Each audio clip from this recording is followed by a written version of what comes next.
communities and gun violence. At times of community unrest and indiscriminate killings, law enforcement often relies on religious leaders to step up and speak out. But what role do they and should they play on a daily basis?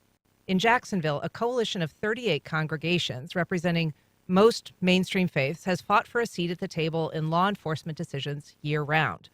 I'm joined now by two members of that group, the Interfaith Coalition for Action, Reconciliation, and Empowerment, or ICARE, the Reverend Kenneth Emanuel of Second Missionary Baptist Church. Welcome. Welcome to you, and thanks for having us. My pleasure. And the Reverend Adam Gray of Riverside Church. Good morning. Good morning. Thanks for being here. And to our listeners, what role do you think faith groups should play in directing law enforcement policy?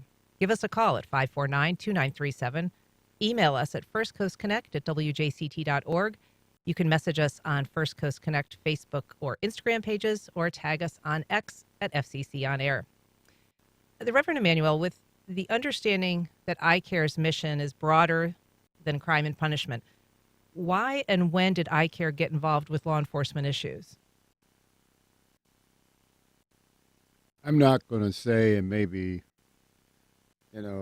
Adam, Reverend Gray will have a more precise date, but I know personally when Second Missionary Baptist Church became involved with ICARE, I want to say about 5 years ago, one of the first initiatives that our congregation was concerned about, and not just our, but many other congregations, was solving gun violence in our communities.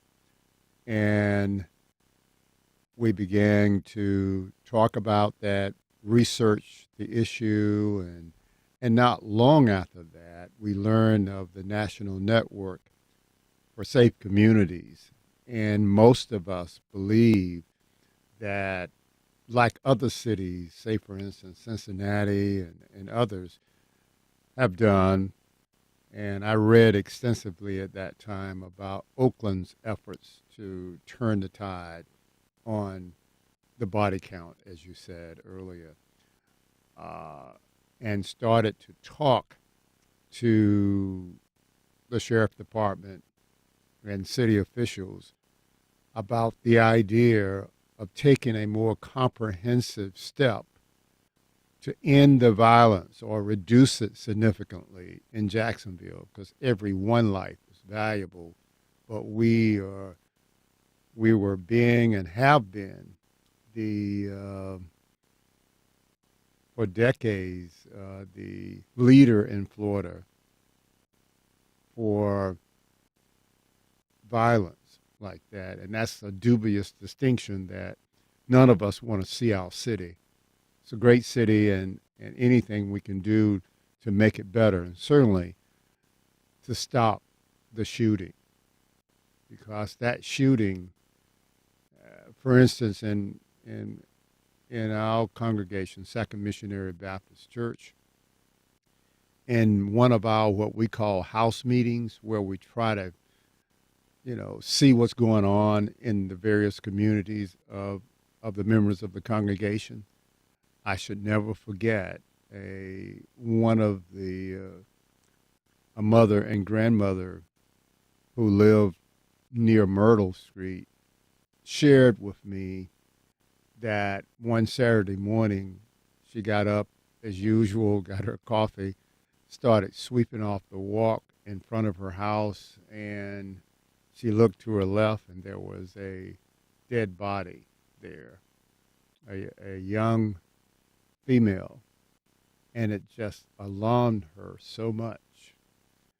And not that it was surprising, because where she was living, in the evenings at times, they would hear gunshots, like the Wild Wild West, and wanted to see a change. It was interfering with their quality of life. And there are other stories from our congregation that, and I won't take up much time with that, but it was testimonials like that totally influenced our desire to talk to the other congregations and to speak boldly about ending or significantly reducing gun violence in the city. And it is all over the city. In The Reverend Adam Gray, where is it that you believe religion plays a role or faith communities play a role in gun violence at all? I mean, I kind of said at the beginning, there's a moment very often where faith leaders are asked to step up and Mhm. speak out against violence in particular circumstances. But what about a more year-round approach, and what about the involvement that ICARE is seeking? Well, generally, to speak to that point first, and then I'll speak specifically about ICARE, the role of community faith leaders is to serve as the moral conscience of our community. When we have such a clear moral grounding, as in a statement, the shooting must stop. Each life is valuable. It is unacceptable for us to have so much violence, so much bloodshed, so much trauma, so much hurt in our communities. It has to be the role of the faith leaders to step up and say, enough is enough. Specifically with ICARE, we are a direct action organization, which is to say that our member churches do a lot of the counseling, do a lot of the rebuilding, do a lot of the kind of one-on-one mentoring work. But ICARE, as a coalition, we seek common sense, proven, nonpartisan solutions to community problems. And so we're not interested in red team, blue team. We're not interested in picking fights with public officials. We are interested in getting solutions that have worked in other communities deployed in Jacksonville. That's what we do together. And so the initiative that you are primarily pushing is something called GVI. Explain what that is and what tactics it uses to reduce gun violence in particular. Certainly. So GVI, or Group Violence Intervention, was developed by David Kennedy and out of a group called the National Network for Safe Communities.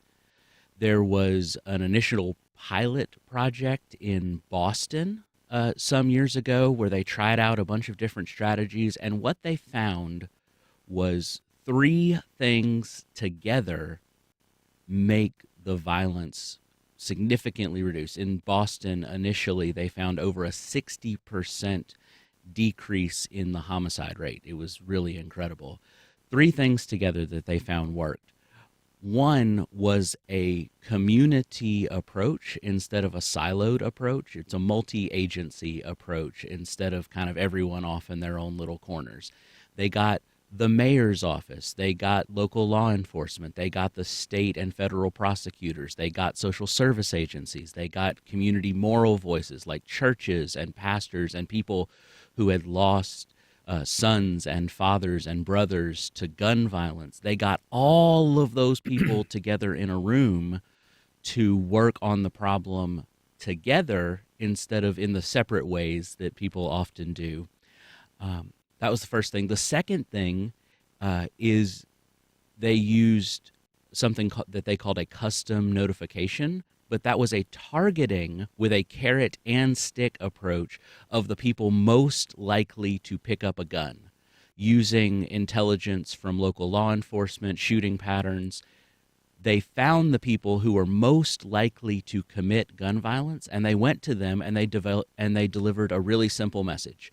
If you are willing to put down your guns, we are willing to help you, and this is where the community approach comes in all of these different ways. We can help you with education. We can help you with jobs. We can help you with your children. We can help you with housing. We can help you with your, former convictions and arrests. We can help you with your parole terms, with just everything coming together if you are willing to stop shooting. But if you are not willing to stop shooting, we also have law enforcement and the state and federal prosecutor at the table here who is willing to make sure that you are no longer a threat to this community. And then the third thing that they did was group accountability. They did this through a call-in. They got all of the people that they could get together from the groups that were involved in this, and they said this isn't just an individual thing. This is a group thing. There are group dynamics.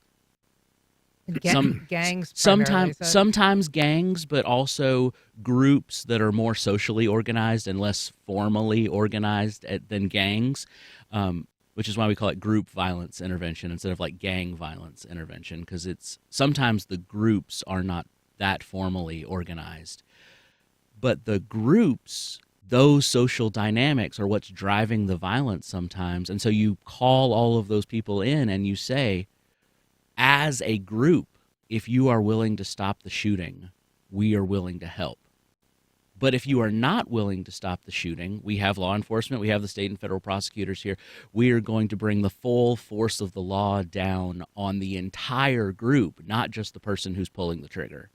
And those three things together, the community approach, the custom notifications, and the call-ins, has in many cities dropped the homicide rate by 30, 40, 50, 60%. And we're looking for that entire approach to be kind of reinstantiated in Jacksonville. And so that original program by David Kennedy was the Operation Ceasefire, which I think Yes. a lot of people are familiar with that name, and the fact that it was successful, and the fact that targeting a group of people that is often responsible for a large amount of the violence in a community.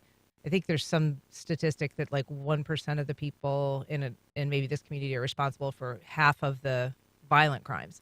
It makes sense, but I'm guessing there's some people in this community, Reverend Emanuel, who are going to say, well, we tried that, right? We did try that. There was a time when Kennedy came down here, David Kennedy came down here, worked with the city to create a program of violence interruption.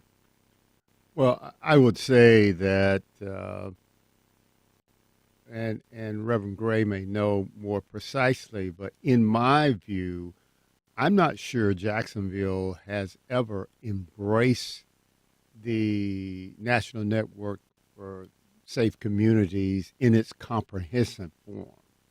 All the elements that Reverend Gray just described, the three-point approach, we have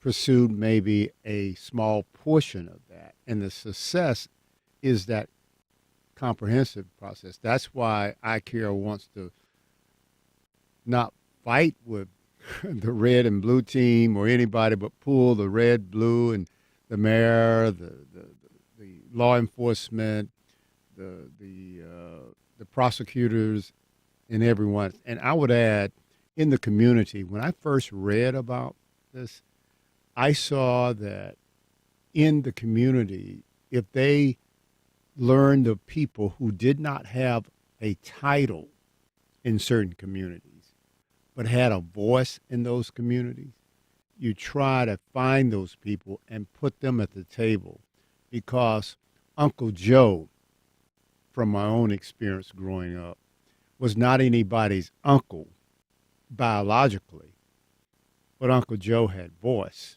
And when Uncle Joe spoke, people listened. You want Uncle Joe at the table, trying to be a part of the solution. We're talking about gun violence in Jacksonville and the faith community's efforts to get involved with that issue and reduce gun violence. We have a call from Mark on the South Side. Good morning, Mark. Thanks for joining First Coast Connect. Hey, good morning. I hear these discussions, and the most recent one I think was some program that was implemented or tried up in Chicago, and I guess we didn't have great results with that. And now I know your guest is talking about a program that was implemented up in the Boston area.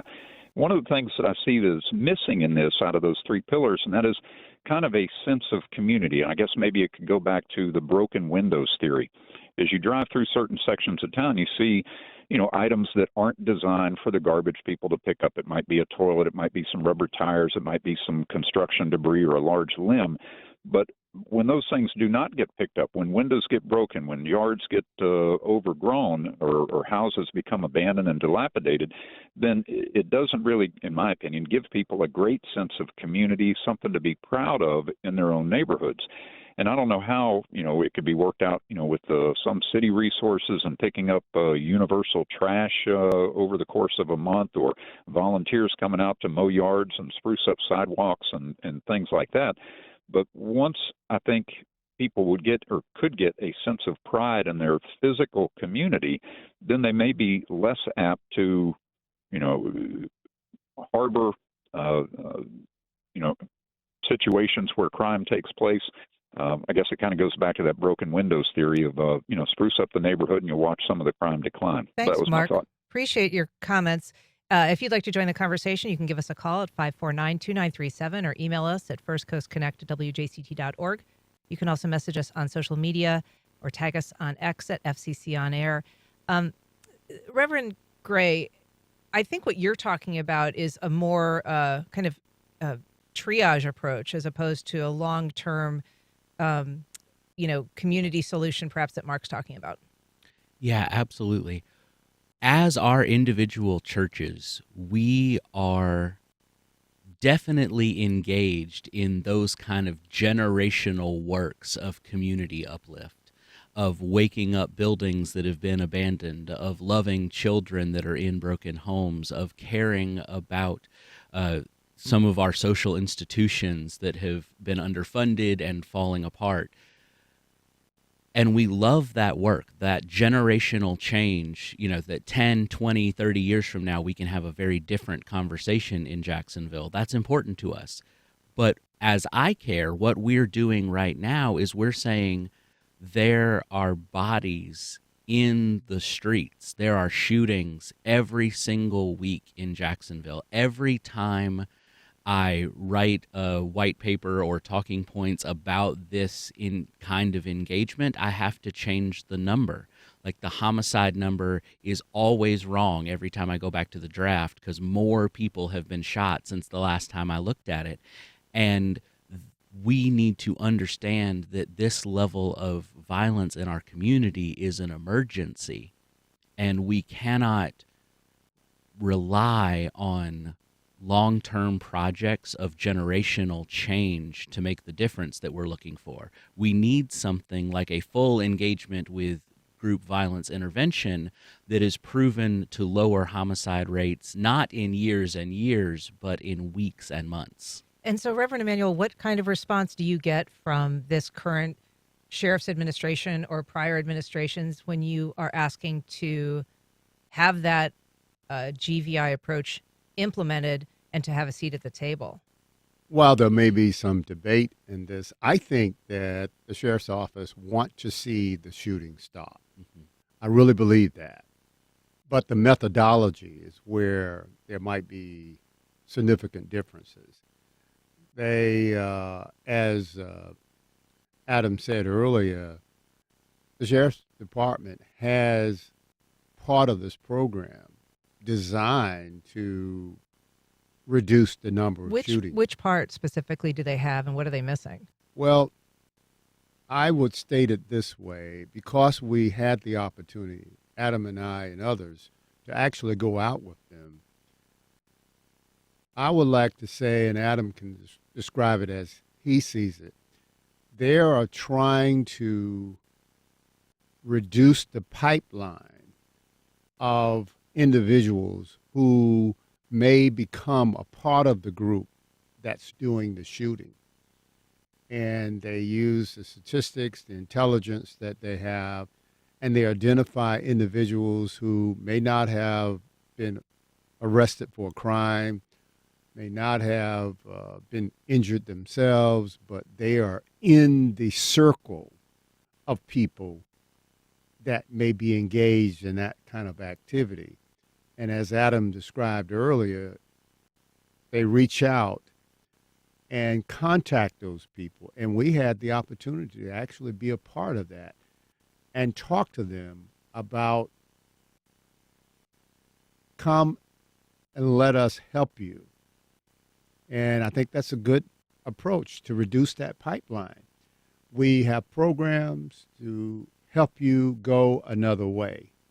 We're going to help you encourage your education, maybe try to find you a job, to get them out of that circle. They're on the peripheral levels of that circle. Left alone, a year from now, they may be in the center of that circle and a part of that activity.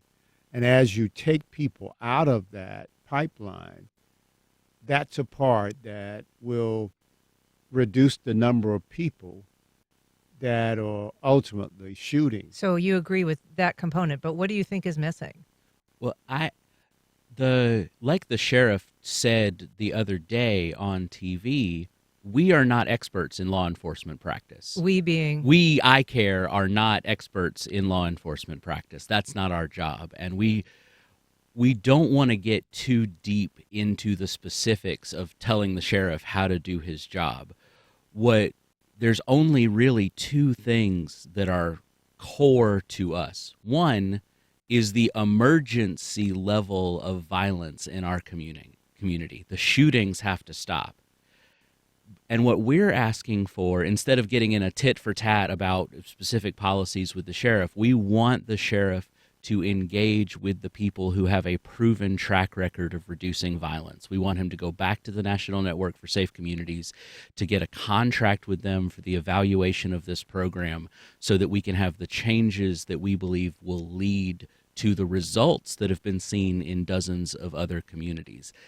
That's the important part to us, because if we get into an argument with the sheriff about law enforcement practice, that's not going to help anybody because he is the expert on that. What we want is for the people who have had a proven track record to be a part of this conversation. We did reach out to the sheriff's office to see if they wanted to be a part of this conversation, and they said that they have engaged with ICARE repeatedly and that they were choosing not to. They also have previously said that the sheriff's office has initiated and continues to manage Operation Safe Passage, which has been integrated and housed in the violence reduction section at JSO for several years and has been enormously successful. I had not heard of Operation Safe Passage, but I was digging around on it prior to this interview, and really the only reference I could find to it was a Department of Justice grant announcement, which indicated that it was focusing on people, who could be in trouble in the 32209 zip code exclusively. I guess I just ask you, do you think that Operation Safe Passage is in line with the GVI efforts that you're promoting? And is that narrow target of one zip code sufficient? Like Reverend Emanuel said, there are parts of GVI, including Operation Safe Passage, that the sheriff's office has done really well. We praise that, and we don't have any problems with that. The issue is that in other communities, the homicide rate has gone down significantly. The shootings have stopped, and we haven't seen that in Jacksonville, and our heart is to find out why. Like, clearly there's some pieces of this missing. We're not the experts to figure out what exactly that is. We can just look at the bottom line. We're still the murder capital of Florida, and that's not good enough. Yeah, Operation Safe Passage, I would say simplistically, it is a component. And as Adam said, we are not experts. And I will add, there was a comment by one of your call-ins about the foundational basis for ICARE was about asking our congregation members, what keeps you up at night? What are kinds of problems would you like the city to address to improve Jacksonville? And as the gentleman said, we opened that up, and all the congregations asked throughout the city. And the upkeep of a community, I'm sure, has been discussed. I don't recall, and I don't have perfect memory, that we have pursued, unless you remember, an initiative to ensure. But what really impressed me, one of our leaders of ICARE said that even growing up in Jacksonville, she was impressed that when her family drove from their community to others, how different those communities look. And that kind of goes to, and that's a concern that, see, we, as Adam said, we're not experts. But here's the point, simplistically stated. is that let's use the expertise of the sheriff's office together with the experts of the national network and model a benchmark what happened in Boston or Cincinnati. Some of those initiatives may not work for Jacksonville, but we shouldn't decide that because we don't have the expertise. But the people in National Network, they've ran these comprehensive programs. Let them talk together, assess what we're doing, make their recommendations to see what comprehensive approach may be used in Jacksonville to solve significantly the issue that Adam has said many times, stopping the shooting and the death. We've got a caller, Stanley, joining us from the north side. Good morning, Stanley. Welcome to First Coast Connect. Good morning, everybody. My main concern, number one, is we are not addressing the issue that need to be addressed. Right now, we have too many guns in this country. Why are we not talking about the Second Amendment, making changes to the Second Amendment? Number two here, the sheriff department is not doing a great job. Why are you saying it as if the sheriff department is doing a great job? The homicide rate is going up, and it happened all over Jacksonville, not in one part of Jacksonville. Thank you. Thank you, Stanley. What of that? I mean, do you think the sheriff's office is doing a great job? And are you addressing just the issue of the proliferation of guns in this area? So ICARE's focus is on the city of Jacksonville. We are a Jacksonville community organization. Guns are a huge problem in the state of Florida. Guns are a huge problem in our country, but that is not, specifically, gun control is not something that can be addressed at a local level, whereas group violence intervention and these other kinds of community initiatives that we've talked about, that's work we can do at a local level, so that's where we've got our focus right now. One thing that I would add to what Reverend Emanuel was saying earlier is one thing we know for sure is that we have never had a fully integrated community approach to group violence intervention in Jacksonville. We have never had the mayor's office, the state prosecutor, the federal prosecutor, community moral voices, social service agencies, churches. We haven't had all of those people at a table on a regular basis looking at each other to do the work together. We've never had that in Jacksonville. Did that not happen, though, in 2016? It did seem at the time we had Melissa Nelson, Sheriff Williams, Mayor Lenny Curry at the time, all were there, for the launch of this initiative. What do you think failed? I think that the tendency in the way we do many things in local government is towards silos, is towards separate agencies doing their separate things, and real sustained interagency work has to be prioritized. It has to be focused. And while we definitely started out in a pretty good place, 2016 was a long time ago. And it's time to just kind of re-engage some of those good intentions. What is your sense of optimism that the sheriff is going to take your advice, Reverend Emanuel? Well, I think that we are an organization of faith leaders. And a part of our approach to life and faith is hope. And we prayerfully believe that if we stay in our lane, as Adam was talking about, pulling people together in the city and prayerfully pursuing not just the sheriff, but the mayor's office and everyone who would listen to address this multifaceted approach to ending gun violence or significantly reducing it. We think that we wouldn't do this work if we didn't have hope that success will come, but it's not necessarily going to be easy. The state that we're in now didn't start yesterday, and the solution is not going to be ended tomorrow. we've just got to keep knocking on the door. I like to use a passage of Scripture, and I won't go along with this, but there's a passage of Scripture that talks about a poor widow who Jesus tells the story about how she kept coming to the unjust judge day in and day out. And I'm not saying anybody here is unjust, but it's an analogy. Kept knocking on the door until eventually the unjust judge says, "What do you want?" So I think that, as I said earlier, and I think Adam has in so many words as well, I think people on the sheriff's staff and people and the sheriff himself would love to see the shooting stop.